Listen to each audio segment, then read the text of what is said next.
वजन कमी करावं अशी अर्थातच प्रत्येक लठ्ठ व्यक्तीची इच्छा असते। त्यासाठी व्यायाम करणं, पथ्य पाळणं असे सगळे उपाय अनेकांना कटकटीचे वाटतात। तर लठ्ठपणा कमी करणारं ऑपरेशन करणं अनेकांसाठी भीतीदायक असतं। अशामध्ये आता एक असं इंजेक्शन भारतात यायच्या मार्गावर आहे जे वाढलेल्या वजनाची समस्या दूर करण्यामध्ये रामबाण ठरणार आहे। बघूया वेगानं वजन कमी करणाऱ्या या इंजेक्शनवरचा हा स्पेशल रिपोर्ट। इंजेक्शन करणार वजन कमी, लठ्ठपणावर आलं रामबाण औषध, साइड इफेक्ट्स कमी, परिणामांची हमी। लठ्ठपणा हा आजार भारतीयांसमोर एखाद्या राक्षसासारखा उभा आहे आणि म्हणूनच या आजारावर सहज मात करणाऱ्या एका इंजेक्शनला सरकारकडून मिळालेली परवानगी कोट्यवधी भारतीयांसाठी आशेचा किरण बनली। हे इंजेक्शन नेमकं कसं काम करतं, कितीला मिळतं, भारतात कधीपासून मिळणार, अशा असंख्य प्रश्नांची उत्तरं आपण जाणून घेणार आहोत। पण त्यापूर्वी देशातल्या लठ्ठपणाच्या आजाराची स्थिती किती गंभीर आहे हे सुद्धा समजावून घेऊया। देशात 5 ते 9 वर्ष वयोगटात 1,20,00,000 मुलं लठ्ठपणाने ग्रस्त आहेत। 10 ते 19 वयोगटात हाच आकडा वाढून 1,40,00,000 इतका होतो। पुरुषांपेक्षाही महिलांमध्ये लठ्ठपणाची समस्या मोठी आहे। लठ्ठपणामुळे मधुमेह, कॅन्सर, हृदयविकाराचा वाढता धोकाही आहे। कोरोना नंतर लठ्ठपणाच्या आजारात मोठी वाढ झाली आहे। वर्ल्ड ओबेसिटी ॲटलासच्या माहितीनुसार देशात 2013 मध्ये प्रत्येक 5 महिलांमागे 1 महिला लठ्ठपणाची शिकार असेल, तर प्रत्येक 7 पुरुषांमध्ये 1 पुरुष लठ्ठपणाने ग्रस्त असेल अशी शक्यता वर्तवण्यात आली आहे। ही परिस्थिती पाहता भारताने अमेरिकेत वेगानं वजन कमी करणाऱ्या औषधाला दिलेली परवानगी निश्चितच भारतासाठी आशेचा किरण ठरू शकणार आहे। भारताने ज्या माउंजारो नावाच्या इंजेक्शनला मान्यता दिली आहे त्या इंजेक्शन बद्दलही थोडंसं जाणून घेऊया।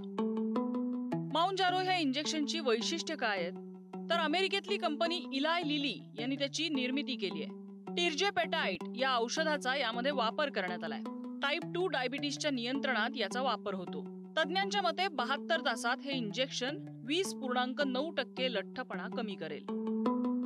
सध्या लठ्ठपणाने ग्रस्त असलेले असंख्य लोक यावर उपाय म्हणून आधी व्यायाम आणि आहार नियंत्रणाकडे वळतात, तर काही जण शस्त्रक्रियेचाही आधार घेतात।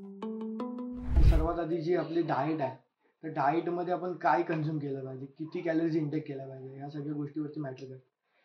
हा फर्स्ट पॉईंट। आणि नंतर जो दुसरा पॉईंट येतो तो आपला एक्सरसाइज। एक्सरसाइजमध्ये सर्वात आधी येतात की कार्डिओ किती केला पाहिजे, किती वेळ केला पाहिजे। तर मित्रांनो, असं काय नसतं की कार्डिओ किती केला पाहिजे, कारण की जेवढा तुम्ही कार्डिओला वेळ देता तेवढा तुम्ही वेट ट्रेनिंगला वेळ द्या, कारण की जेव्हा तुमचा कार्डिओ स्ट्रॉंग होणार तेव्हा तुम्ही वेट ट्रेनिंगला परफॉर्मन्स जास्त करणार। दुसरी गोष्ट, जेव्हा तुम्ही इंटेन्स कार्डिओ करणार तेव्हा तुमचा फॅट लॉस हा जो टॉपिक आहे, जो फॅट लॉसचा जर्नी आहे, ती खूप लवकर तुमची होईल। इंजेक्शन त्याचं नाव आहे टिर्जेपेटाइड। ह्याला भारतात मंजुरी मिळाली आहे आणि हे एक हार्मोन्सचे मात्रा, ज्या हार्मोन्सचं नाव आहे GLP-1 आणि GIP असे जे आपल्या पोटातून सिक्रेट होणारे जे हार्मोन्स आहेत ह्याचे लेवलला अल्टर केलं जातं आणि त्यामुळे डायबिटीस आणि वजन हे दोघांही कंट्रोलमध्ये येतं। तर हे इंजेक्शन अतिशय उपयोगीचं आहे। डायबिटीस कंट्रोलमध्ये पण हे उपयोगीचं आहे आणि वजन पण 15 ते 20% या इंजेक्शनमुळे कमी होऊ शकतं। व्यायाम आणि आहारांवर नियंत्रण या गोष्टींना पर्याय नाही, लठ्ठपणा टाळण्यासाठी सुद्धा आणि तो नियंत्रणात आणण्यासाठी सुद्धा। पण त्याच जोडीने माउंजारो सारख्या इंजेक्शनच्या रूपाने येणारे आधुनिक पर्याय दिलासा देणारे निश्चितच असतील। पण सध्या तरी ते सर्वसामान्यांच्या आवाक्याबाहेरच दिसतायत। हे इंजेक्शन भारतात कधीपर्यंत मिळू शकेल आणि किती खर्च अपेक्षित आहे हे सुद्धा समजावून घेऊया। अमेरिकेतल्या या औषधाला देशांतर्गत 2 परवानग्यांची आवश्यकता असते। त्यापैकी CDSCO ची परवानगी या इंजेक्शनला मिळाली आहे। ड्रग कंट्रोल जनरल ऑफ इंडियाकडून परवानगी मिळणं बाकी आहे। ही परवानगी लवकर मिळाली तर डिसेंबर 2024 पर्यंत इंजेक्शन भारतात मिळू शकेल। या इंजेक्शनची अंदाजे किंमत 1,500 रुपये असेल। दर 5 दिवसांनी एक इंजेक्शन घ्यावं लागेल, म्हणजेच महिन्याचा खर्च 9,000 रुपये असेल। वर्षभरासाठी हे इंजेक्शन घेण्याचा खर्च 1,08,000 रुपये येईल।